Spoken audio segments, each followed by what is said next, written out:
अस्सलाम वालेकुम व्यूवर्स, आज का हमारा टॉपिक है डेटा कंसोलिडेशन। डेटा कंसोलिडेशन का फंक्शन बेसिकली क्या है, ये क्या काम करता है, इसको आज हम लर्न करेंगे।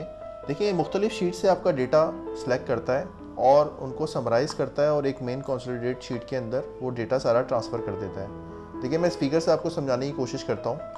हमारे पास 4 शीटों में डेटा मौजूद है और हर शीट के अंदर मुख्तलिफ डेटा है। ठीक है, शीट 1 में, शीट 2 में, शीट 3 में और शीट 4 में। क्वार्टर वाइज डेटा है जिसमें सेल्स रैप का डेटा है, मैं अभी आपको आगे एक्सप्लेन भी करता हूँ।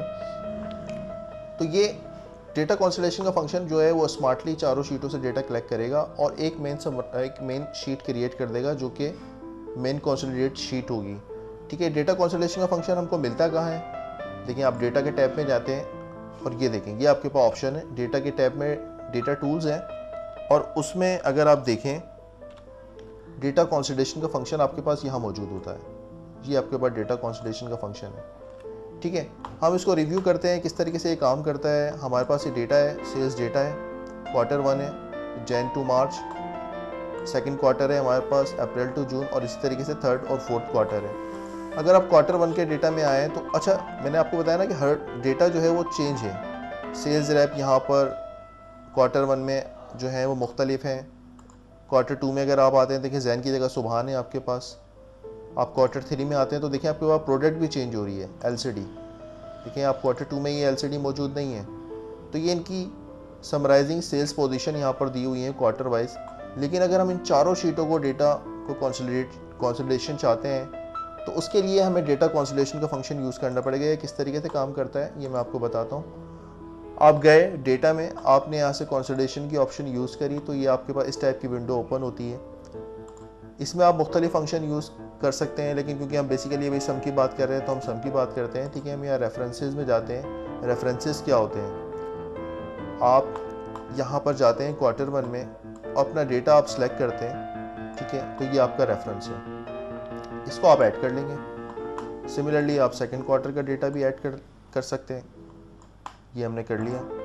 और थर्ड क्वार्टर का डेटा भी आपने इसी तरीके से सिलेक्ट करा और आपने ऐड कर दिया।